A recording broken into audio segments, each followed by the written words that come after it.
ሰላም ጤና ይስጥልኝ ውድ የተከበራችሁ ዩቲዩብ ቻናላችን ቤተሰቦች እንደምን አላችሁ? እንኳን ወደዚህ ቻናል በሰላም መጣችሁ። ለቻናሉ አዲስ ከሆናችሁ ሰብስክራይብ ማድረጋችሁን እንዳትረሱ። በዛሬው ዕለት እንግዲህ አንድ ሴት ኢሚኒስትሬሽን ወይም ፔሪድ ካየች በኋላ በየትኛው ሰዓት ግንኙነት ብታረግ ተሎ ማርገዝ ትችላለች ወይም ደግሞ አንድ ሴት ተሎ ልታረግዝባቸው የሚችሉ ቀናቶች የትኞቹ ቀናቶች ናቸው በሚል ርዕስ ወደ እናንተ ቀርበናል። ስለዚህ በዚህ ቪዲዮ የምናየው ይሄ ሲሆን እስከ መጨረሻው ድረስ አብራችሁን ቆዩ፣ ተከታተሉን። ቪዲዮውን ላይክ፣ ሼር አድርጋችሁ ጀምሩት። እንደምትወዱት እርግጠኛ ነን። እንግዲህ ውድ የተከበራችሁ አድማጮቻችን እና ተከታዮቻችን እንግዲህ ሄልዝ አካዳሚክስ እንደሚታወቀው በተለያየ ርዕሶች የጤና ትምህርቶች ወደ እናንተ እየቀረበ ይገኛል። ስለዚህ ላይክ፣ ሼር፣ ኮሜንት፣ ሰብስክራይብ በማድረግ ለእናንተም ሌሎችም የዚህ ቻናል አባል እንዲሆኑ አድርጉ። እንግዲህ ርዕሶቻችን እርግዝና አንድ ሴት ሚኒስትሬሽን ካየች በኋላ ብዙ ጊዜ እንግዲህ ሴቶች አሁን ሁለት አይነት ነው ያለው። አሁን ኖርማሊ ኢንፈርታይል የሆኑ ሴቶች አሉ፣ መውለድ የማይችሉ እነሱ በሌላ ቪዲዮ የምናየው ይሆናል። ነገር ግን እዚህ ጋር ማየት የሚገባን ነገር አንድ ሴት መውለድ የምትችል ሆና ግን የተለያየ ሴቶች የራሳቸው የሆነ ስኬጁል ሊኖራቸው ይችላልና ትምህርት በጨረሱ ሰዓት እረፍት ባላቸው ሰዓት መጸነስ ሊፈልጉ ይችላሉ። በዛን ታይም ላይ ተሎ መጸነስ ቢፈልጉ የትኛውን ቀን የተሻለ መምረጥ አለባቸው፣ የትኛውን ቀን ቢመርጡ ነው የተሻለ የሚለውን ነው ዛሬ ልንነግራችሁ የፈለግነው ማለት ነው። ስለዚህ አንድ ሴት እንግዲህ የአንድ ሴት የራሷ የሆነ የሚኒስትሬሽን ሳይክል ወይም የወር አበባ ዑደት አላት። ስለዚህ በየወሩ አንድ ሴት ሚኒስትሬሽን ታያለች። ያ ማለት በአቨሬጅ በአማካኝ በየ28 ቀኑ ሴቶች የወር አበባ ያሉ ማለት ነው። በዚህ ውስጥ ግን ልቀት ወይም ደግሞ ኦቭሉሽን ውጸት ወይም ኦቭሉሽን ብለን የምንጠራው ወይም ደግሞ የሴቷ የዘር ፍሬ ወይም ኤግ ብለን የምንጠራው የሚለቀቅበት ጊዜ ኦቭሉሽን ይባላል ማለት ነው። ትልቁ እንግዲህ ሚስጥር ያለው እዚህ ጋር ነው፣ ኦቭሉሽን ላይ ማለት ነው። ኦቭሉሽን ወይም ውጸት የምንለው የሴትን የዘር ፍሬ የሚያመርተው አካል ወይም ኦቫሪ ብለን የምንጠራው ከሱ የበሰለ ኤግ ወይም የበሰለ የዘር ፍሬ ወደ ማህፀን ቱቦ ወይም ዩትሪን ቲዩብ የምንለው ከዩትሪን የማህፀን ቱቦም ስፔሻል ፕሌስ አምፑላ ብለን የምንጠራው ሰፋ ያለ ቦታ ወደዛ የሚመጣበት ወቅት ነው ውጸት ወይም ደግሞ የሴቷ የዘር ፍሬ መለቀቅ የምንለው። ይሄ መለቀቅ ሂደት በወር አንዴ ብቻ ናት አንድ ሴት የምታገኘው። ስለዚህ ይሄ ቀን የሚመጣበት ወይም እንቁላሉ የሚለቀቅበትን ቀን ጠብቃ ግንኙነት ካረገች ያን ቀን ማርገዝ ትችላለች። ስለዚህ አንድ ሴት ማርገዝ የምትችለው አንድ ቀን ነው ማለት ነው። ስለዚህ ያም 14ተኛው ቀን ይሆናል ማለት ነው። ይሄ ማለት አንድ ሴት ኖርማል እንግዲህ አንድ ሴት ኖርማል ወይም ደግሞ በየጊዜው በየ28 ቀን የሚፈሳት ሴት 14 ቀን በመቀነስ እንግዲህ የሚኒስትሬሽን ሳይክል በ3 ነው የምንከፍለው። የመጀመሪያው ፌዝ ከ3 እስከ 5 ቀን ይሄ ማለት ሚኒስትሬሽን የሚፈስበት ቀን ነው። ቀጥሎ ደግሞ ከ6 እስከ 13ኛው ቀን ያለው ፎሎኪላር ፌዝ የምንለው ማህፀን የሚገነባበት ወቅት ነው። ከዛ 14ኛው ቀን እንቁላል የሚመጣበት ቀን ነው ማለት ነው። 14 ኦቭሉሽን ዴይ የምንለው ነው። ከ15 እስከ 27 ያለው ደግሞ ይሄ ሉቲያል ፌዝ የምንለው ወይም ደግሞ ይሄ ሴክሬታሪ ፌዝ የምንለው ነው ማለት ነው። አሁን እዚህ ጋር የምንፈልገው እኛ ኦቭሉሽን የምንለው ነው ማለት ነው፣ ወይም ደግሞ የሚለቀቅበት እንቁላል ቀን ነው ማለት ነው። ይሄ ኖርማል በየ8 ቀን ደም ለሚፈሳቸው ሴቶች ወይም በየ8 ቀን ሚኒስትሬሽን ለሚያዩ ሴቶች ከ28ቱ ከ14 ወይም ከ15 ከ28 ቀን ያለው ከ14 እስከ 28 ቀን ያለው ስለማይቀያየር እንግዲህ አንድ ሴት ፔሪድ የሚመጣትን ቀን ታውቃለች ማለት ነው። ስለዚህ ፔሪድ የሚመጣበት የመጀመሪያው ቀን አንስታ 14 ብትቀንስ ቀኑን ማግኘት ትችላለች ማለት ነው። ስለዚህ 28 ለሚፈሳት ሴት 28 14 ቀን 14ኛው ቀን ኤጉ ወይም የሴት የዘር ፍሬ ከኦቫሪ ወደ ዩትሪን ቲዩብ ወይም ማህፀን ቱቦ የሚለቀቅበት ወቅት ነው ማለት ነው። በዛን ቀን ላይ ግንኙነት ብታረግ በአንድ ግንኙነት የማርገዝ እድሏ ከፍተኛ ነው ማለት ነው። ስለዚህ ይሄ ነው ማለት ነው። ስለዚህ አንድ ሴት በአንድ ቀን ነው እድል ያላት፣ ያ 14ኛው ቀን ልቀት የሚካሄድበት ቀን ማለት ነው። ግን እንትን ልንል እንችላለን፣ ታዲያ ለምንድን ነው የእንቁላል ልቀት ወይም ደግሞ የውጸት ከመከሰቱ በፊት 5 ቀን በፊት ግንኙነት አድርጉ ወይም ደግሞ 1 ቀን 2 ቀን ከ14ኛው ቀን በኋላ አድርጉ የሚባለው ስለምንድን ነው ሲባል ይሄ ደግሞ የሚያሳየው የማህፀንና የወንድየው የዘር ፍሬና የሴቷ የዘር ፍሬ እድሜን ያሳያል ማለት ነው፣ የመቆየት እድሜው። እንግዲህ አንድ የሴት የዘር ፍሬ ከኦቫሪ ከሚባለው ከተለቀቀና ወደ ማህፀን ቱቦ ከገባ በኋላ በህይወት የመቆየት እድሉ 24 ሰዓት ነው። ወይም ደግሞ የወንድየውን የዘር ፍሬ የመጠበቅ እድሉ 24 ሰዓት ነው ማለት ነው። አንድ ስፐርም ደግሞ ወይም የወንድ የዘር ፍሬ ከወንድየው ወጥቶ ወደ ሴቷ ብልት ወይም ደግሞ ማህፀን ከገባ በኋላ በህይወት የመቆየት እድሉ ከ3 እስከ 5 ቀን ነው ማለት ነው። ወይም ደግሞ ኤጉን ሊጠብቅ የሚችለው ከ3 እስከ 5 ቀን ነው ማለት ነው። ስለዚህ አንድ በ28 ቀን የሚፈሳት ሴት 14ኛው ቀን ላይ ልቀት ታካሄዳለች ማለት ነው። ልክ 14ኛው ቀን ኤጉ ይመጣል፣ እንቁላሉ ይመጣል። የዛን ቀን ላይ ግንኙነት ብናደርግ ሁለቱ ይገናኛሉ ማለት ነው። ስለዚህ 14ኛው ቀን 13ኛው ቀን የማድረግ ስናደርግ እድሉ ቻንሱ በጣም ይሰፋል ማለት ነው።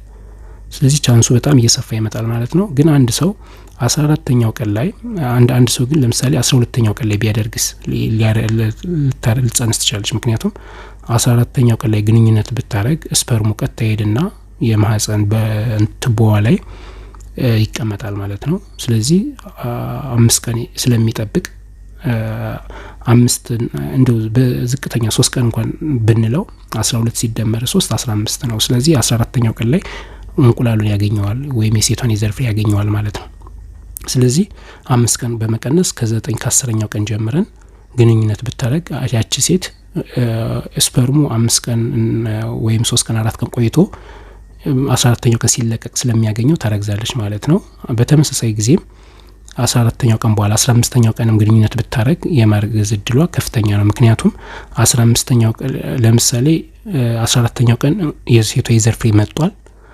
ስለዚህ 24 ሰዓት ስለሚቆይ በ16ኛው ቀን ላይ ግንኙነት ብታረግ ስፐርሙ ሂዶ ይደርሳል። እንቁላሉ ስለሚጠብቀው ወይም የሴቷ የዘር ፍሬ ስለሚጠብቀው ይገናኛል ማለት ነው።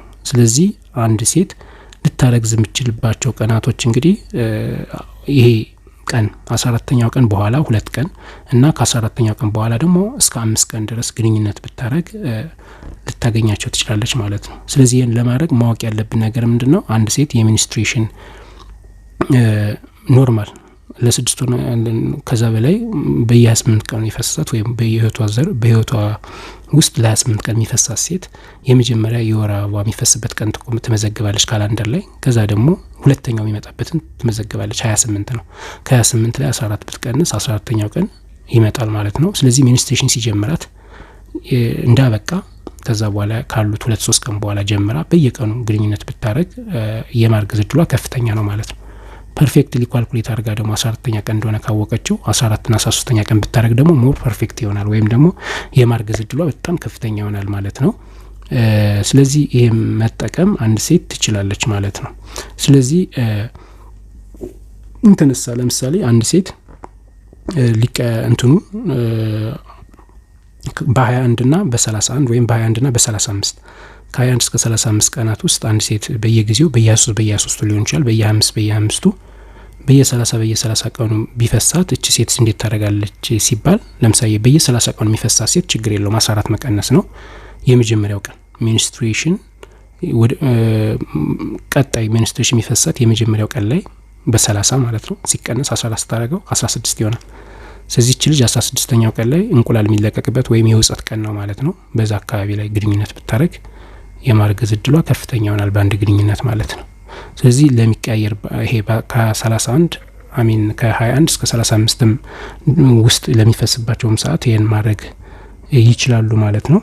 ግን እዚህ ጋር ማየት ያለብን ነገር የሚቀያየርባቸው ሴቶችስ ሚል ነው። ለምሳሌ ከ21 በታች ከ21 በላይ እንደዚህ ወጣ ገባ የሆነ ሴቶች ያለባቸው ምን ማድረግ አለባቸው ስንል ለምሳሌ አሁን የምንለው 28ኛው ቀን መጣት በዛኛው ቀን ደግሞ 23ኛው ቀን ለምሳሌ እንደ የወሊድ መከላከያ ነገሮች ያዛባሉ ይሄን ቀኑንና በአንደኛው ቀን 28 አንደኛው ቀን 25 አንደኛው ቀን ደግሞ 30 ቢሆንባት ምን ልታረግ ትችላለች የሚል ጥያቄ ሊኖር ይችላል። አሁን እዚህ ጋር የምንዘው ምንድነው እንግዲህ አንድ ሴት የተረጋጋ ወይም ሬጉላር ሚኒስትሬሽን ሳይክል አላት የምንለው ለ6 ወር እና ከዛ በላይ በተከታታይ ተመሳሳይ ቀን ያማልት ለ28 ቀን ተፈሰሳት ኖርማል የተረጋጋ ነው ብለን እናስባለን ማለት ነው። ግን ከ6 ወር በታች የሚቀያየሩ ከሆነ ግን የተረጋጋ አይደለም ማለት ነው። እና ብዙ ጊዜ 14 መቀነስ ያለብን ለተረጋጋ ላላቸው ሰዎች ነው ማለት ነው። ግን እንትን ማድረግ እንችላለን ኦፖርቹኒቲውን ሚስ ላለማድረግ አንድ ሴት የተለያየ ጊዜ ቢመጣት ከተለያየ ጊዜ ውስጥ ከመጣት ውስጥ ትንሹ ለምሳሌ በ28 በ29 በ23 ቢመጣት 23ን ትይዝና ከ23 ላይ 14 በመቀነስ እዛን አካባቢ ላይ ግንኙነት ብታደርግ እድሉን ታገኘዋለች፣ የማግኘት እድሏ ይሰፋል ማለት ነው። ግን እዚህም በተጨማሪ ብዙ ጊዜ እንትን ስለማይሆን ብዙ ጊዜ ይሄ እንትኑ ቀኑ ብዙ ጊዜ ሁሉም ሴቶች ኳልኩሌት አድርገው ደምረው ቀንሰው ማግኘት ሊከብድ ይችላል። ሁለተኛ ደግሞ ለሚቀያየርባት ሴት አንድ ሴት በ23 በ25 እንደዚህ ቀኑ ለሚዘበራረቅባት ሴት ሌላ ማማራጭ አለ። ይሄ ማለት ምንድነው? እንቁላል በሚለቀቅበት ቀን ወይም ውጸት ቀን ሴቷ የተለየ ምልክቶችን ታያለች። እነዚህ መከታተል ማለት ነው። የመጀመሪያው ምልክት ምንድነው? ማህጸን በር አካባቢ ወይም ዩትረስ ማን ሰርቪክስ አካባቢ እንትኑ ፈሳሹ በተፈጥሮ ስፐርም እንግዲህ በተፈጥሮ የማህጸን በር ዝግ ነው፣ ሰርቪክስ ምንለው ዝግ ነው፣ በሙከስ ዝግ ነው። ይሄ ዝግ የሚሆነበት ምክንያት ምንድነው? ከቫጂናል ኤሪያ ባክቴሪያዎች ወደ ላይ እንዳይገቡ ይዝግ ነው። ግን በተፈጥሮ 14ኛው ቀን አካባቢ እንዲ ከስፐርሙ ጋር አብሮ የሚሄድ እንደ ፕሮስታግላንድ የሚባሉ ሆርሞኖች እንዲረጥብና እንዲሳሳ እንዲቀጥን ያደርጉታል ማለት ነው። ስፐርሙ አልፎ መሄድ እንዲችል በዛን ታይም ላይ ስለዚህ ፈሳሽ ቀጠን ያለ ሽታ የሌለው ንጹህ ፈሳሽ ሴቷ ይፈሳታል፣ እርጥብ ይላታል ማለት ነው። ያን ተከታትሎ ያ አካባቢ ላይ የውጸት ቀን ስለሆነ በዛን ቀን ኦቭሌሽን ዴይ የምንለው ነው። በዛን አካባቢ ላይ ግንኙነት ማድረግ እንድታረግዝ ያደርጋታል ማለት ነው። ስለዚህ ይሄን መከታተል ነው። ሌላም አንዳንድ ምልክቶች የሆድ ቁርጠት ምናምን የሚሰማቸው ሰዎች አሉ። ያን ነገር ግምት ውስጥ ማስገባት። ሌላው ሁለተኛውም ደግሞ እንትን የሰውነቷ ሙቀት ይጨምራል ማለት ነው። ሴቷ የሰውነቷ ሙቀት የሚጨምርበት አጋጣሚ አለ። ይሄ እንግዲህ ሙቀት የሚጨምረው በበሽታ ምክንያት ነው። ግን አንድ ሴት ያለምንም በሽታ ሙቀቷ ከነበረው በፊት ከፍ ካለ ይሄም እንትን ነው ማለት ነው። የኦቭሌሽን ቀን ሊሆን ይችላል ማለት ነው። ባዛል ቦዲ ቴምፕሬቸር ወይም ደግሞ ባዛል የሰውነት የሙቀት መጠን ከነበረው ለየት ማድረግ፣ ይሄ እንግዲህ በጤና ባለሙያ የሚለይ ነው። ግን እኛም ማድረግ ከቻልን ቴምፕሬቸር ወይም ቴርሞሜትር ገዝተን ቴምፕሬቸራችን ጧት ከእንቅልፍ በመነሳታችን ጊዜ በየቀኑ መለካት ነው። ከዛ በኋላ ሁሌም ለምሳሌ 37.5 የሚመጣ ከሆነ አንዷ ቀን ላይ ከፍ ካለች ያቺ ቀን እንትን ነው ማለት ነው፣ ውጸት የሚካሄድበት ቀን ነው ወይም ደግሞ ኦቭሌሽን የሚካሄድበት ቀን ነው ማለት ነው። በዛ አካባቢ ግንኙነት ብናደርግ ልናገኘው እንችላለን ማለት ነው። ልናረግዝ ወይም ሴቷ ልታረግዝ ትችላለች ማለት ነው። ስለዚህ እነዚህ ነገሮች በጣም ኢምፖርታንት ናቸው ማለት ነው። የሚፈሳትን ፈሳሽ ምናምን ማህጸን አካባቢ በሩ አካባቢ ለላይ ማለትና የመስፋት ፈሳሽ የመፍሰስ አጋጣሚዎች አሉ። እነዚህን መከታተል ያስፈልጋል ማለት ነው። ይሄም ወሳኙ ነገር እንግዲህ እነዚህን ማየትና መከታተል ነው ማለት ነው። ስለዚህ አንድ ሴት ከ14 ወደ ታች እየወረደችና ከ14 ወደ ላይ እየጨመረች በሄደች ቁጥር የማርገዝ እድሏ እየቀነሰ ይመጣል። 14ኛው ቀን እየተጠጋች በመጣች ቁጥር ደግሞ የማርገዝ ሁኔታዋ እየጨመረ ይመጣል ማለት ነው። ልክ ወሊድ መቋጠሪያ ስንጠቀም ሴፍ ምን ነው ለማታረግዝበት ጊዜ አለ፣ የምታረግዝበት ጊዜ አለ። ስለዚህ የምታረግዝበት ጊዜ ይሄ 14ኛው ቀን አካባቢ ወይም ደግሞ ውጸት የሚካሄድበት አካባቢ ነው ማለት ነው። በዛን አካባቢ ላይ ግንኙነት ማድረግ ነው ማለት ነው። ሌላው እንግዲህ ሌሎቹ ግንኙነትን የሚያፋጥኑ ነገሮች አሉን። እነዚህን ነገር መፈጸም ነው እንግዲህ ልጅቱ ከተቻለ መደበኛ ግንኙነት ማድረግ ስንል ሜንስትሬሽን ካየችበት ቀን ወይም ፔሪድ ካየችበት ቀን ጀምሮ በየቀኑ ግንኙነት ብታደርግ ትደርስበታለች ማለት ነው፣ ታገኘዋለች ማለት ነው። አንደኛ። ሁለተኛ እንግዲህ ይሄም ካልተቻለ በሳምንት 3 እና ከ3 ቀን በላይ በሳምንት ግንኙነት ብታደርግ የማግኘት እድሏ ይኖራታል፣ የማርገዝ እድሏ ትገናኛል። እንግዲህ የምናየው ምንድነው? አንድ ሜንስትሬሽን ካየች በኋላ በ14ኛው ቀን አካባቢ መሆን ይችላል። እንትን ለሚቀያየርባት ሴት ግን ይለያያል። እንዳልኳችሁ ቅድም በየ30 ከሆነ 16ኛው ቀን ነው። በየ24 ቀን ለሚፈሳት ሴት ከ24 14 እስቀንሱ 10 ይሆናል። 10ኛው ቀን ነው ልቀት የምታየው ማለት ነው። እንደ ሴቶች ይለያያሉ። ግን ፔሪድ ካየች በኋላ ከተወሰነ 1-2 ቀን በኋላ ብትጀምር በየቀኑ ግንኙነት የማርገዝ ወይም በየሳምንቱ 3 እና 4 ቀን ግንኙነት ብታረግ የማርገዝ እድሏ በጣም ከፍተኛ ነው ማለት ነው። ይሄን ማድረግ ነው። ሌላው መደበኛ የሰውነት ክብደት መጠበቅ፣ ክብደቷ መረጋጋት ኖርማል መሆን አለበት። በጣም ከወፈረችና በጣም ደግሞ ክብደቷ ከቀነሰ ከልቀት ጋር ለውጥ ችግር ያመጣል ማለት ነው። ሶስተኛው እንግዲህ እንደ ፎሊክ አሲድ በእርግዝና ጊዜ የሚወሰድ ነው። ከእርግዝና በፊትም ብትወስደው ብዙ ነገሮችን ያረጋጋላታል ማለት ነው። ሌላው እንግዲህ ማጨስ፣ መጠጣት፣ ካፊን ያላቸው እንደ ስኳር፣ ቡና ነገሮች ማቆም ያስፈልጋል ማለት ነው። የአካል እንቅስቃሴ እረፍት ያስፈልጋታል። ግን በጣም የተጋነነ የአካል እንቅስቃሴ ማድረግ የለብንም። እንደ ጭንቀት ነገሮችን ማስወገድ አለብን ማለት ነው። ይሄን ካደረገች የማርገዝ እድሏ ከፍተኛ ነው። በምትፈልገው ቀን በምትፈልገው ወቅት ማርገዝ ትችላለች ማለት ነው። እንግዲህ ውድ አድማጮቻችን እንግዲህ ዛሬ ስለዚህ መቼ የተሻለው የማርገዣ ቀንና ቶሎ ለማርገዝ የተሻለው ቀናቶች የትኛው ናቸው በሚለው ርዕስ ተከስተናል ማለት ነው። እንግዲህ ስላዳመጣችሁን በእውነቱ ከልብ እናመሰግናለን። ይህ መረጃ ለተለያየ ሰዎች ተደራሽ እንዲሆን ሼር፣ ላይክ፣ ኮመንት፣ ሰብስክራይብ አድርጉ። ሰብስክራይብ በማድረግ የዚህ ቻናል አባል ይሁኑ። ለተለያየ ሰዎችም ሼር በማድረግ እንዲከታተሉትና አባል እንዲሆኑት ማድረግ ብትችሉ ደስ ይለናል። ስለዚህ በሌላ ቪዲዮ በሌላ ርዕስ እስክንገናኝ ድረስ በእውነቱ ከልብ እናመሰግናለን። በደህና ሰንብቱልን። ሰላም ሁኑልን።